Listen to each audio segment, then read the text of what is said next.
Hello and welcome to this video. Before we get started, grab a folder or something to store your documents in.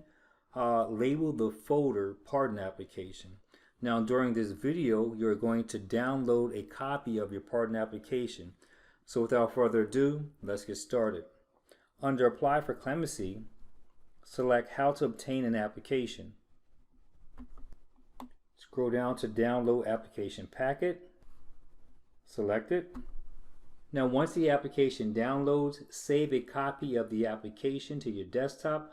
Also print a copy of the application out and put it inside of the folder labeled Pardon Application.